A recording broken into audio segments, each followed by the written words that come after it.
DCB മീഡിയയുടെ പുതിയൊരു വീഡിയോയിലേക്ക് സ്വാഗതം. ഇന്ന് മാർച്ച് 13 വെള്ളി. ഇന്നും തുടർന്നു വരുന്ന ദിവസങ്ങളിലും നിങ്ങൾ അറിഞ്ഞിരിക്കേണ്ട പ്രധാനപ്പെട്ട വാർത്താ അപ്ഡേറ്റുകളാണ് ഷെയർ ചെയ്യുന്നത്. ചാനൽ ആദ്യമായി കാണുന്നവർ സബ്സ്ക്രൈബ് ചെയ്യുക, വീഡിയോ ഇഷ്ടമായാൽ ലൈക്ക് ചെയ്യുക, ഫേസ്ബുക്കിൽ കാണുന്നവർ പേജ് ഫോളോ കൂടി ചെയ്യുക. ആദ്യത്തെ അറിയിപ്പ്, ആധാർ കാർഡിലെ പേര്, ജനനതീയതി തുടങ്ങിയ വിവരങ്ങൾ തിരുത്തുന്നതിൽ കേന്ദ്ര സർക്കാർ പുതിയ നിയന്ത്രണങ്ങൾ ഏർപ്പെടുത്തിയിരിക്കുകയാണ്. പലരുടെയും ആധാറിലെ പേര്, ജനനതീയതി, വിലാസം എന്നിവയിൽ തെറ്റുകൾ കാണാറുണ്ട്.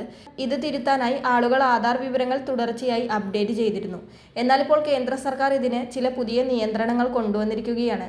പുതിയ നിയമങ്ങളനുസരിച്ച് ഒരാൾക്ക് ആധാർ കാർഡിലെ പേര് ജീവിതത്തിൽ 2 തവണ മാത്രമേ മാറ്റാൻ കഴിയൂ എന്ന് unique identification authority of India അറിയിച്ചു. ജനനതീയതി 1 തവണ മാത്രമേ തിരുത്താൻ അവസരം ലഭിക്കൂ. തെറ്റായ വിവരങ്ങൾ ആവർത്തിച്ചു മാറ്റുന്നതും തട്ടിപ്പുകളും തടയാൻ ഇത് സഹായിക്കുമെന്നാണ് അധികൃതർ പറയുന്നത്. എന്നാൽ വിലാസം മാറ്റുന്നതിന് നിലവിൽ പരിധിയില്ല.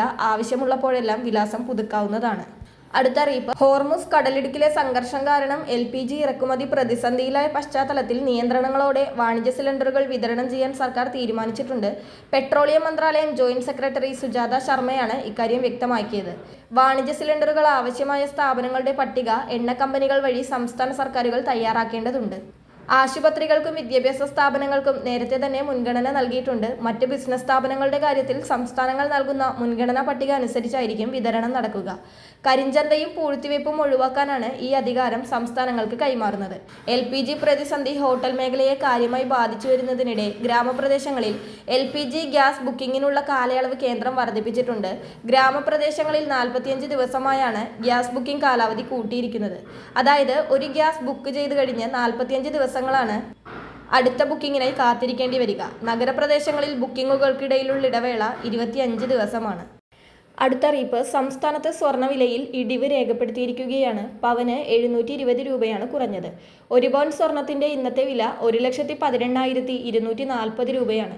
ഗ്രാമിന് 90 രൂപ താഴ്ന്ന് 14,780 രൂപയായി. രാജ്യാന്തര വിപണിയിലെ അനിശ്ചിതത്വത്തെ തുടർന്ന് സംസ്ഥാനത്ത് ആഴ്ചകളായി സ്വർണ്ണവിലയിൽ ചാഞ്ചാട്ടം തുടരുകയാണ്. ബുധനാഴ്ച രാവിലെ 680 രൂപ വർദ്ധിച്ച പവൻ വില വൈകിട്ടോടെ 440 രൂപ കുറഞ്ഞിരുന്നു. ഇന്നലെ രാവിലെ വീണ്ടും 330 രൂപ കുറഞ്ഞു.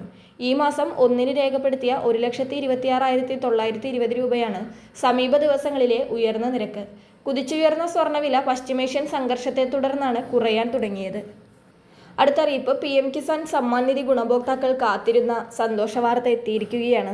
PM കിസാന്റെ 22ാം ഗഡുവായ 2000 രൂപയുടെ വിതരണ ഉദ്ഘാടനം പ്രധാനമന്ത്രി നരേന്ദ്രമോദി ഇന്ന് വൈകുന്നേരം 5 മണിക്ക് ആസാമിൽ വെച്ച് നിർവഹിക്കും. ഒരു സ്വിച്ച് ഓൺ കർമ്മത്തിലൂടെയാണ് തുക ഗുണഭോക്താക്കളുടെ അക്കൗണ്ടിലേക്ക് നേരിട്ടെത്തുക. കഴിഞ്ഞ തവണ തുക മുടങ്ങിയവരൊക്കെ പ്രശ്നങ്ങൾ പരിഹരിച്ചിട്ടുണ്ടെങ്കിൽ മുടങ്ങിയ തുകയും ചേർത്ത് 4000 രൂപ വരെ അത്തരക്കാർക്ക് ലഭിക്കുവാൻ സാധ്യതയുണ്ട്. എന്തായാലും ഇന്ന് 5 മണി മുതൽ PM കിസാൻ നിധി ഗുണഭോക്താക്കളുടെ അക്കൗണ്ടിലേക്ക് 2000 രൂപ ക്രെഡിറ്റ് ആയി തുടങ്ങും.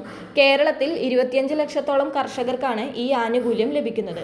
വളരെ പ്രധാനപ്പെട്ട ഈ വാർത്താ അപ്ഡേറ്റുകൾ മറ്റുള്ളവർക്കു കൂടി ഷെയർ ചെയ്യുക.